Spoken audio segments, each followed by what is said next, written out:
प्रभु तेरी वाणी जीवन की रोटी, नैनों की ज्योति अंधेरा मिटाती।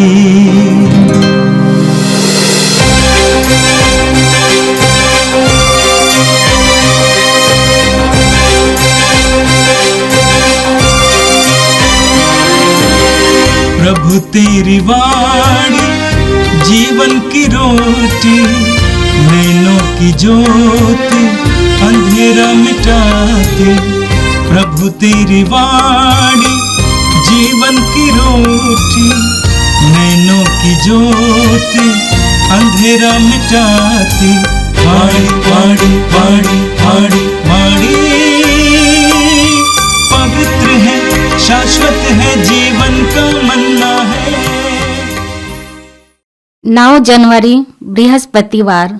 संत योहन का पहला पत्र, अध्याय 4 पद संख्या 19, अध्याय 5 पद संख्या 4। हम प्यार करते हैं क्योंकि उसने पहले हमें प्यार किया। यदि कोई यह कहे कि मैं ईश्वर को प्यार करता हूँ और वह अपने भाई से बैर करे तो वह झूठा है। यदि वह अपने भाई को जिसे वह देखता है प्यार नहीं करता तो वह ईश्वर को जिसे उसने कभी देखा नहीं प्यार नहीं कर सकता। इसलिए हमें मसीह से यह आदेश मिला है कि जो ईश्वर को प्यार करता है उसे अपने भाई को भी प्यार करना चाहिए। जो यह विश्वास करता है कि यीशु ही मसीह है वह ईश्वर की संतान है, और जो जन्मदाता को प्यार करता है वह उसकी संतान को भी प्यार करता है। इसलिए यदि हम ईश्वर को प्यार करते हैं और उसकी आज्ञाओं का पालन करते हैं तो हमें ईश्वर की संतान को भी प्यार करना चाहिए।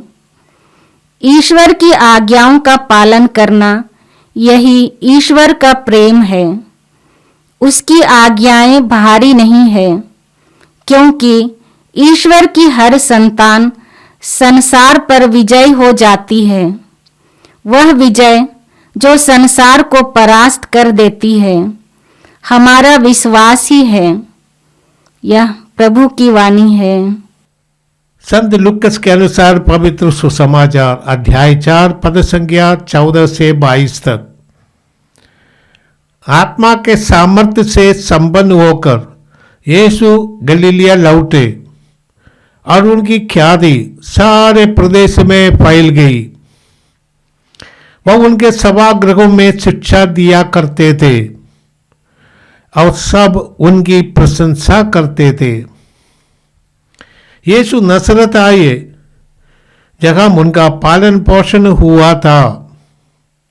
विश्राम के दिन वह अपनी आदत के अनुसार सभागृह गए। वह पढ़ने के लिए उठ खड़े हुए और उन्हें नबी इसायाह की पुस्तक दी गई। पुस्तक खोलकर यीशु ने वो स्थान निकाला जगह लिखा है, प्रभु का आत्मा मुझ पर छाया रहता है, क्योंकि अब उसने मेरा अभिषेक किया है। उसने मुझे भेजा है जिससे मैं दरिद्रों को सुसमाचार सुनाऊं,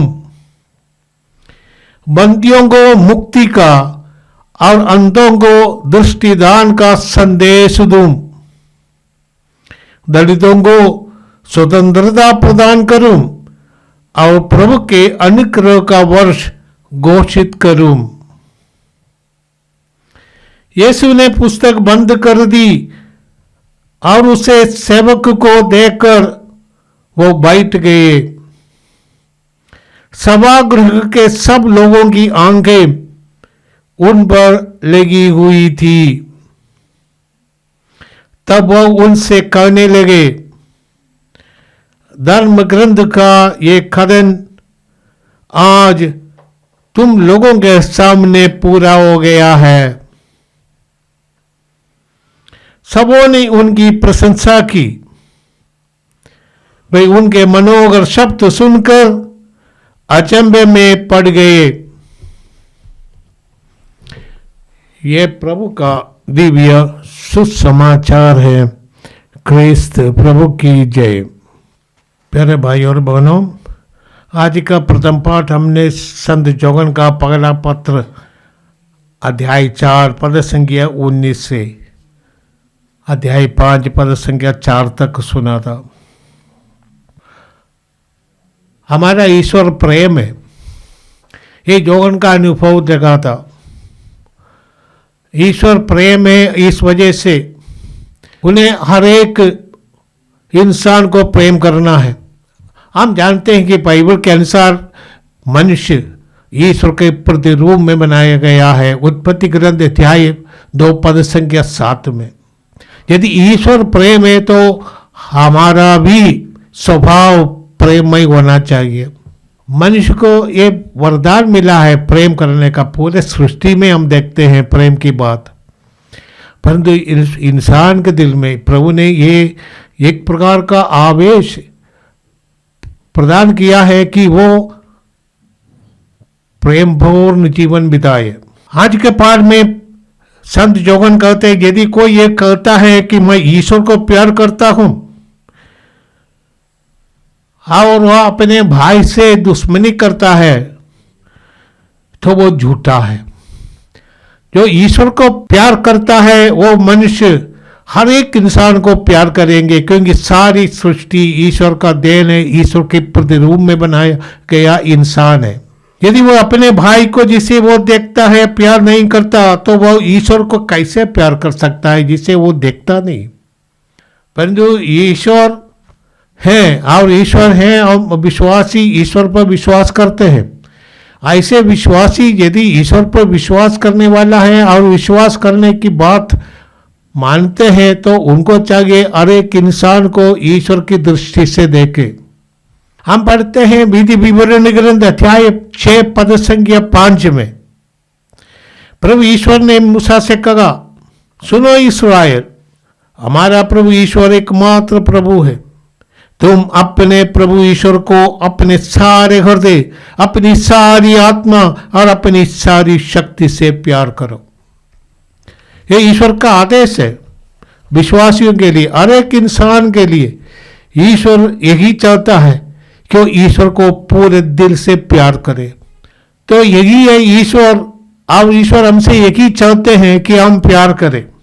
और ईश्वर ने अपने हमें यह भी दिखाया, इससे बड़ा प्रेम किसी का नहीं है कि कोई अपने मित्रों के लिए अपना प्राण अर्पित कर दे। और यीशु हमारा लिए नमूना है। यीशु ने हमारे लिए यदि भी हम पापी थे, यदि भी हम ईश्वर से भड़क गए थे, यदि भी हम ईश्वर के सामने कलंकित थे, तो भी यीशु ने हमें इतना प्यार किया कि हमारे लिए क्रूस पर मरे।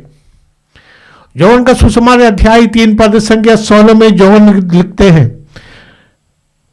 ईश्वर ने संसार को इतना प्यार किया कि उसने अपने एकलौते पुत्र को हमारे लिए अर्पित कर दिया। एक ही है प्रेम। प्रेम देना चाहते हैं, लेना नहीं, देना चाहते हैं। जितना हम देंगे और उतना अधिक हम प्रेम दिखाते हैं। ये समारी ने एक यहूदी का मदद किया, उसकी आवश्यकता में उनका साथ दिया और उनको जो घायल हो गए थे उनको वो सराय पहुंचाया, उनके लिए, उनकी शुश्रूषा के लिए, उनके देखभाल के लिए प्रबंध किया। और हम जानते हैं यहूदी और समारी आपस में दुश्मनी रखते थे। आज के सुसमाचार में हम देखते हैं लूकास में यीशु को अपने ही गांव नासरत के सभागृह में हमें दर्शाते हैं। यीशु यूहन्ना बपतिस्मा से बपतिस्मा लिया था और अपने को पापियों के साथ उन्होंने जोड़ दिया। और उस वक्त हम जानते हैं स्वर्ग से पवित्र आत्मा उतरा और एक कपोत के रूप में वो दिखाई दिया था लोगों को। मैंने सफेद रंग का होगा और यीशु में प्रवेश किया। पवित्र आत्मा का अभिषेक यीशु को मिला था। आज के पाठ में हम पढ़ते हैं यीशु नासरत आए, जगह उनका पालन पोषण होता था। विश्राम के दिन अपनी आदत के अनुसार वे सभागृह गए। यहूदियों के लिए एक ही मंदिर है, वो यरूशलेम का मंदिर है। यहूदी परंपरा के अनुसार शिक्षा देखते वक्त गुरु बैठते हैं, दूसरे लोग भी बैठते हैं, हाँ शांति से शिक्षा सुनते हैं। यीशु ने जो पाठ पढ़ा वही है, प्रभु का आत्मा मुझ पर छाया रहता है। हम जानते हैं कि यीशु का जन्म ही पवित्र आत्मा के शक्ति से हुआ है। स्वर्गदूत गब्रिएल ने संदेश दिया था, अब मां मरियम से कहा गया जो पुत्र उनसे जन्मेगा वो सर्वोच्च ईश्वर का पुत्र है। पवित्र आत्मा की शक्ति से मां मरियम गर्भवती होगी और मां मरियम के गर्भ से जन्मे यीशु पवित्र आत्मा से परिपूर्ण थे अपने जन्म से ही। इसके अलावा हम जानते हैं बपतिस्मा के समय पवित्र आत्मा यीशु पर उतरे थे, कबोध के रूप में सबों ने देखा था। विशेषकर यौवन के लिए एक चिन्ह भी था, यीशु वही है मुक्तिदाता। इसलिए यीशु कहते हैं मुझे आत्मा का अभिषेक हुआ है, मैं आत्मा के अभिषेक से परिपूर्ण है।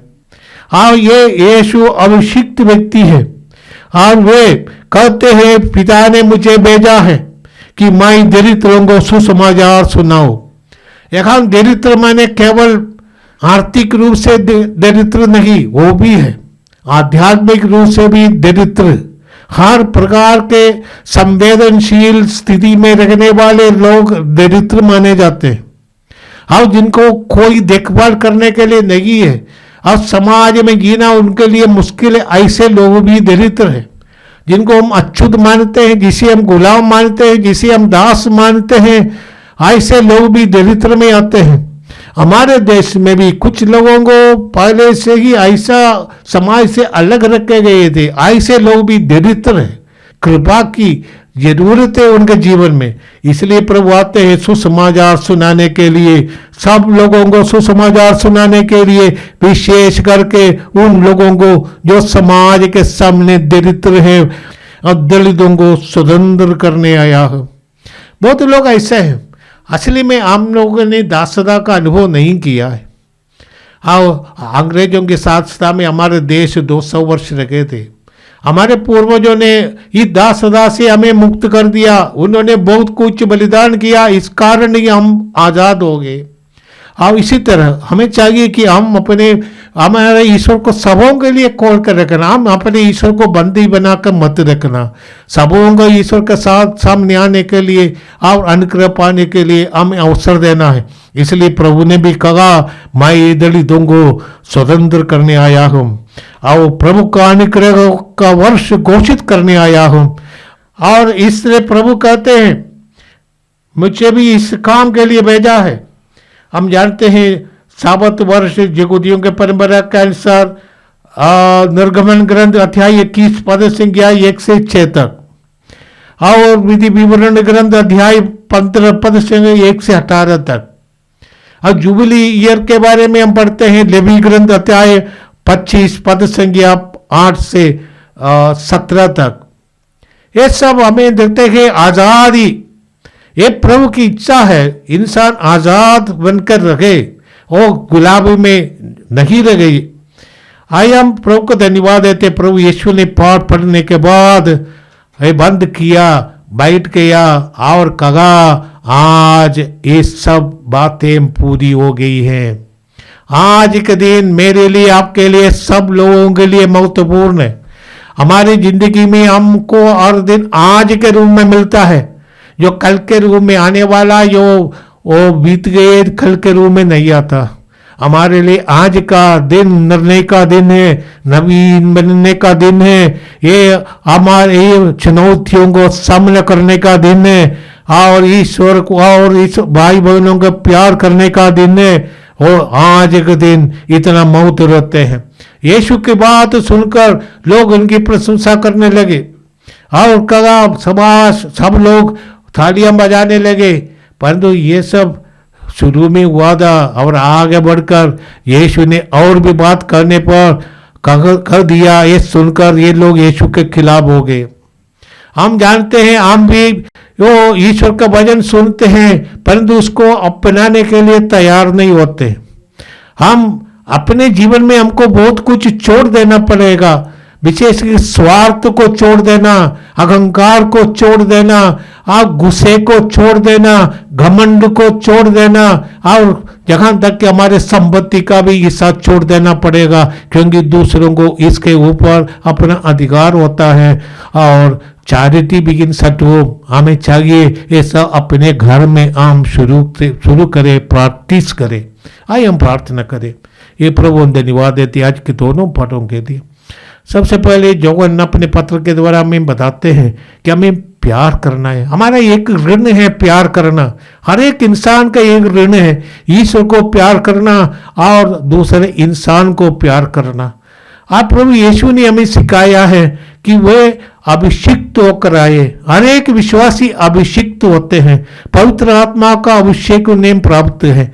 इस अभिषेक हमें नई नई जिम्मेदारियां देती है। इस जिम्मेदारी के अनुसार आगे चलना है, इस संसार में नयापन लाना है और प्रेम का संदेश देना है, भाईचारे का संदेश और आजादी का संदेश। किसी भी तरह का बंधन, किसी की प्रकार की दासता ना हो। ये प्रभु तो हमें इन बंधनों से मुक्त कर, ये प्रार्थना हम करते हैं हमारे प्रभु क्रिस्त के द्वारा, आमीन। प्रभु तेरी वाणी जीवन की रोटी, नैनों की ज्योति अंधेरा मिटाती। वाणी वाणी वाणी वाणी वाणी पवित्र है, शाश्वत है, जीवन का मन्ना है।